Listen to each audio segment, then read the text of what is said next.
Dear friends, यदि आप भी क्लास 10th का जो है हिंदी व्याकरण से प्रश्न नहीं पढ़े हैं, क्वेश्चन याद नहीं किए हैं, तो आपके लिए यह वीडियो जो बहुत महत्वपूर्ण है। आप इस वीडियो के माध्यम से जो है आप अपना 25 नंबर कवर कर सकते हैं। जी हाँ दोस्तों, 25 नंबर कवर कर सकते हैं, वो भी हिंदी व्याकरण से।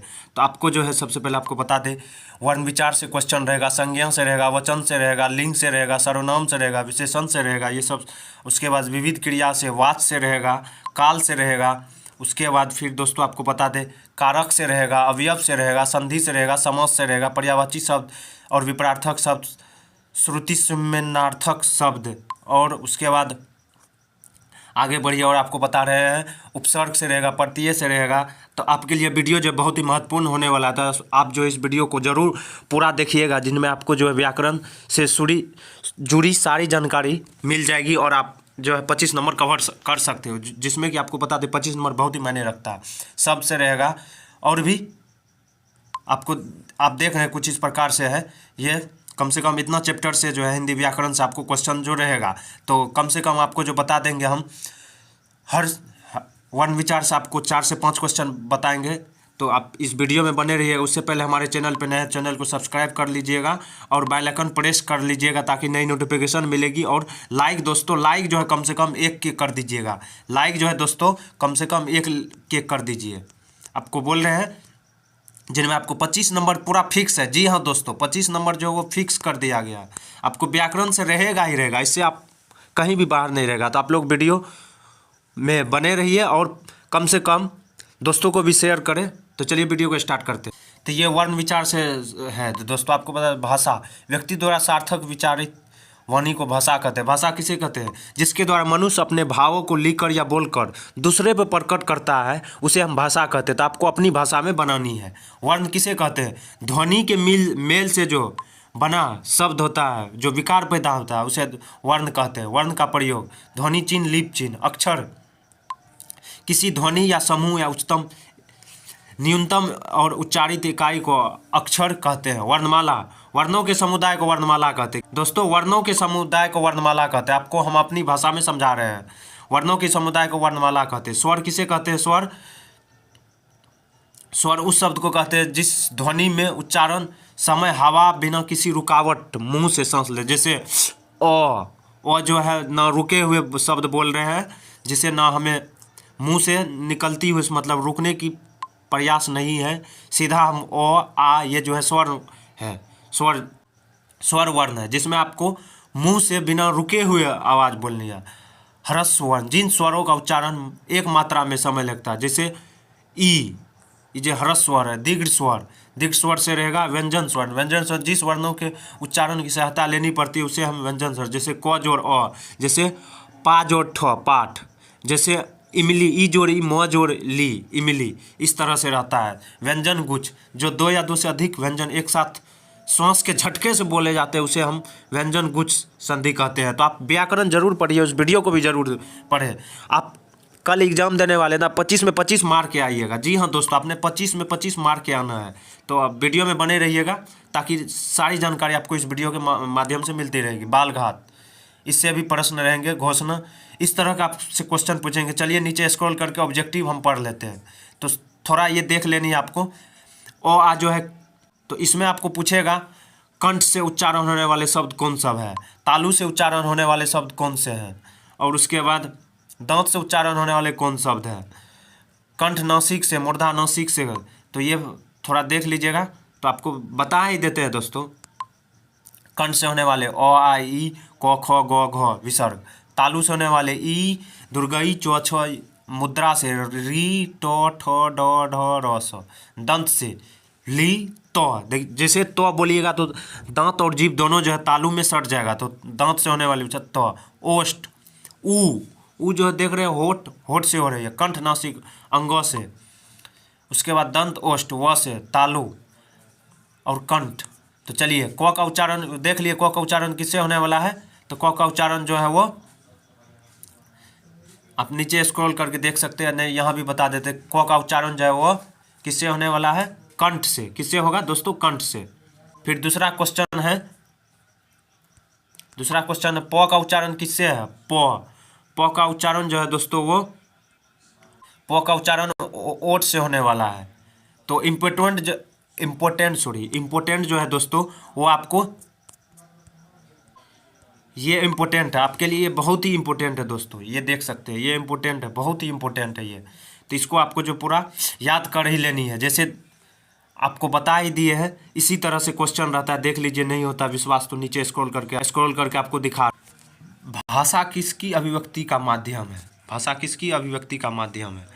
तो इसका राइट आंसर जो है होगा विचारों से होगा। तो आपका समय व्यतीत नहीं किया, आपको शॉर्टकट में हम बता रहे हैं विचारों का होगा।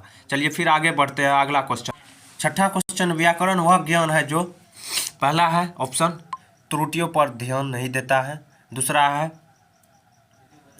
मानकता के आधार पर, तीसरा नियमों के विश्लेषण का ध्यान नहीं करता, आवश्यकता नहीं, चौथा आवश्यकता नहीं है। तो इसका होगा मानकता के आधार पर भाषा प्रदान करता है। सातवां क्वेश्चन पाते हैं। सातवां क्वेश्चन आप देख सकते हैं, घ का उच्चारण। घ का उच्चारण जो दोस्तों किससे होगा? मूर्धा से होगा या कंठ से होगा कि दंत से होगा कि नासिका से होगा? तो आप तो वो ऊपर देखे होंगे, तो उसको जो है थोड़ा वीडियो रोक के स्क्रीनशॉट ले लेनी है। जो आपको ऊपर में बताए हैं वो बहुत इम्पोर्टेंट है। तो इसका जो राइट आंसर हो जाएगा वो कंठ हो जाएगा। क्या हो जाएगा? B number is the right answer. इसका बी नंबर जो है वो राइट आंसर है। विसर्ग का उच्चारण कहाँ से है? विसर्ग का उच्चारण स्थान क्या है? इसका जो उच्चारण स्थान होगा तो ए नंबर में है तालु है, दूसरा में दंतोष्ठ है, तीसरा में मूर्धा है, चौथा में कंठ है। तो कंठ इसका जो है राइट आंसर होगा। क्या होगा? कंठ is the right, sorry D is the right answer. कंठ इसका राइट आंसर होगा। नवा क्वेश्चन, निम्नलिखित में महाराणा अघोष वर्ण क्या है? तो इसका जो आंसर होगा चौ, छ, जो, घ क्या होगा? तो इसका राइट आंसर जो वो छ होगा। छ यानी B number is the right answer. B number इसका राइट आंसर होगा। तो इस तरह की क्वेश्चन ही पूछे जाएंगे। फिर दूसरा व्याकरण में, हिंदी व्याकरण में चलते हैं। तो आपको दूसरा जो है संज्ञा से 100% जो है हिंदी व्याकरण से संज्ञा से क्वेश्चन पूछे जाएंगे। तो संज्ञा किसे कहते हैं, संज्ञा कितने भेद हैं, ये सब सारी जानकारी आपको रहनी चाहिए। तो यदि आप जानते हैं तो कमेंट में भी ज़रूर यस लिखिएगा, ताकि हमें भी लगे जो हाँ आप जो है वो। तो संज्ञा किसे कहते हैं आप सभी को मालूम होगा। किसी व्यक्ति, वस्तु या स्थान के नाम को संज्ञा कहते हैं। तो संज्ञा के कितने भेद है दोस्तों? संज्ञा के 5 भेद है। कितने भेद है ये आप लोगों को मालूम ही होगा। संज्ञा के कितने भेद है? 5 भेद है। ये क्वेश्चन ही पूछे जाएंगे। तो कौन सा है? व्यक्तिवाचक। संज्ञा के 5 भेद है। कौन सा भेद है? तो व्यक्तिवाचक है, जातिवाचक है, द्रव्यवाचक है, भाववाचक है, समूहवाचक है। तो व्यक्तिवाचक आपको शॉर्टकट में बता देते हैं दोस्तों। व्यक्तिवाचक जो है दोस्तों वो जैसे किसी खास व्यक्ति, खास जगह का बोध कराते हैं, जैसे हिमालय, गंगा, लखनऊ आदि, ये सब व्यक्तिवाचक। जैसे मोहन, नाम जो है, नाम और किसी खास व्यक्ति का बोध कराता हो, व्यक्तिवाचक। जातिवाचक दोस्तों, जातिवाचक उस संज्ञा को कहते हैं जिसका जाति का पता चलता है। जैसे कि आप किस जाति के, ये भी एक तरह से जातिवाचक। जैसे लड़का, पहाड़, नदी, बकरी, आदमी, ये सब जातिवाचक। भाववाचक हो गया।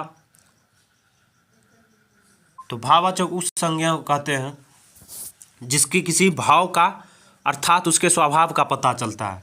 तो जैसे बचपन, सुंदरता, प्रेम, घृणा, इस प्रकार आदि जो ये भाववाचक है। द्रव्यवाचक उस संज्ञा को कहते हैं जिससे कि किसी वस्तु को नापा या तोला जा सके, उसे हम क्या कहते हैं? द्रव्यवाचक कहते हैं। जैसे सोना, चांदी, भाव मतलब लकड़ी, अन्न आदि, ये सब नापा तोला जा सकता है। इसे हम किस में रखेंगे? द्रव्यवाचक में रखेंगे। चलिए समूहवाचक में जैसे मेला, पुलिस, मंत्रिमंडल, ये सब कहीं 2 या 2 से अधिक व्यक्तियों का बोध होता है, उसे समूहवाचक कहते हैं। अनेकों, जो अनगिनत हो, जैसे गेहूं का बोरा, ये सब समूहवाचक में आ जाएगा। तो आप लोगों का संज्ञा जो है वो कंप्लीट हो गया। फिर आगे बढ़ते हैं। दूसरा व्याकरण आपको पढ़ाते हैं, वो भी अच्छे से आपको जानकारी दे देते हैं। जो भी इम्पोर्टेंट है जिससे पूछेंगे वही जानकारी बता रहे थे दोस्तों। उससे पहले हमारे चैनल पे नए हैं तो लाइक कर दीजिए दोस्तों, और सब्सक्राइब भी कर दीजिए ताकि नई नोटिफिकेशन भी आपको मिलती रहेगी। तो तीसरा आप क्वेश्चन जो आपके स्क्रीन पे है, तीसरा क्वेश्चन जो वो है वचन। वचन किसे कहते हैं? तो वचन व्याकरण में वचन संख्या बोध के लिए प्रयुक्त होता है। शब्दों से एक या अनेक होने का बोध हो उसे वचन कहते हैं। जैसे हिंदी भाषा में दो वचन होते हैं, एक वचन और बहुवचन। क्या होते हैं? एक वचन और बहुवचन। हिंदी में दो ही वचन होते हैं, संस्कृत में एक वचन, द्विवचन और बहुवचन, तीन वचन होते हैं। तो हिंदी में दो ही वचन होते हैं। एक वचन किसे कहते हैं? एक वचन दोस्तों उसे कहते हैं शब्द के जिस रूप से एक या एक ही व्यक्ति का बोध हो उसे एक वचन कहते हैं। जैसे घोड़ा, कन्या, नारी, पुस्तक आदि। बहुवचन शब्दों में अनेक, एक या एक से अधिक वस्तुओं का बोध उसे बहुवचन कहते हैं। जैसे घोड़ा, कन्या, नदियाँ आदि, पुस्तक, ये बहुवचन है। जैसे एग्जाम के तौर पर आप समझ सकते हैं, जैसे शाखा एक वचन है तो शाखाएँ बहुवचन, कथा एक वचन है, कथाएँ बहुवचन हो गया। इस तरह आपके क्वेश्चन स्क्रीन पर दिख रहा होगा। तो इस तरह ही क्वेश्चन आएगा तो आप लोग को मार के आना है, मतलब क्वेश्चन बना के आना है जिसमें आप अच्छे नंबर पा सके, अच्छे नंबर ला सके। तो फिर आगे बढ़ते हैं, दूसरा हिंदी व्याकरण बनाते हैं। फिर आता है लिंग। लिंग किसे कहते हैं और लिंग के कितने भेद है? ये क्वेश्चन इस तरह आपको पूछे ही जाएंगे। तो लिंग जरूर याद कीजिएगा। तो आपको बता दें, लिंग संस्कृत भाषा का वह शब्द है जिसे हम प्रश्न या चिन्ह के आधार पर स्त्री या पुरुषवाचक के आधार पर किया जाता है, उसे लिंग कहते हैं। जैसे स्त्रीलिंग, पुल्लिंग। जैसे मेल कोई है तो उसे हम पुल्लिंग बोलेंगे, कोई महिला है, ओमेन है, तो उसे हम स्त्रीलिंग बोलेंगे, मतलब नर और नारी। जैसे हिंदी भाषा में दो लिंग है, स्त्रीलिंग और पुल्लिंग। पुल्लिंग पुरुषत्व का बोध हो और शब्दों चिन्हों का पुल्लिंग कहते हैं। जैसे कि पिता, घोड़ा, ये सब पुल्लिंग है। स्त्रीलिंग जैसे माता, गायिका, स्त्री, ये सब स्त्रीलिंग शब्द है। तो आप शॉर्टकट में आप समझ ही गए होंगे। तो इस तरह ही आपसे पूछे जाएंगे। तो क्वेश्चन जो इसी तरह का आएगा तो आपको वो भी क्वेश्चन भी दिखा देते हैं। तो यहाँ आप देख पा रहे हैं, जैसे हीरा, मोती, नीलम, मूंगा आदि, ये सब जो है स्त्रीलिंग है। पर्वत, हिमालय, इस तरह के क्वेश्चन जो आपके इस तरह के क्वेश्चन, जैसे गंध, गाना, गाना, गजल, गरीबी, इस तरह के क्वेश्चन आपके सामने तो आएगा। तो आप छोड़िएगा नहीं, आपको शॉर्टकट में बता रहे हो, काहे को उतना समय नहीं है दोस्तों। जैसे सर्वनाम। सर्वनाम अर्थ और परिभाषा प्रकाश डालेगा तो सर्वनाम जो है, सर्वनाम शाब्दिक अर्थ है सबका नाम। व्याकरण में सर्वनाम ऐसे शब्द कहते हैं जिनका प्रयोग सब प्रकार के नामों के लिए होता है। दूसरे शब्दों में शब्द का ज्ञान प्रयुक्त हो, जैसे मैं, तू, आप, वह आदि, ये सब सर्वनाम है। जो संज्ञा के बदले आता है उसे सर्वनाम कहते हैं, ऐसे समझिएगा शॉर्टकट में। तो सर्वनाम के कितने भेद हैं? सर्वनाम के भी 6 भेद है। जैसे संज्ञा के 6 भेद है, सॉरी 5 भेद हैं, तो सर्वनाम के 6 भेद है। कौन सा? पुरुषवाचक, कौन सा है?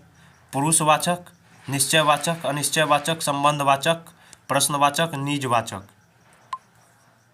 तो पुरुषवाचक एग्जाम्पल जो है, जैसे मैं, हम, तुम, ये सब पुरुषवाचक है। तो इसमें भी पुरुषवाचक के भी 3 भेद हैं, मतलब 6 है, उधर भाई है, उधर 6 भाई के फिर 3-3 बेटे। तो पुरुषवाचक के 3 भेद, प्रथम पुरुष, मध्यम पुरुष, अन्य पुरुष। फिर निश्चयवाचक। निश्चयवाचक के जो है, इसके निश्चित वस्तु या भाव का बोध उसे निश्चयवाचक या सर्वनाम कहते हैं। जैसे यह, वह, आप आदि, अनिश्चयवाचक।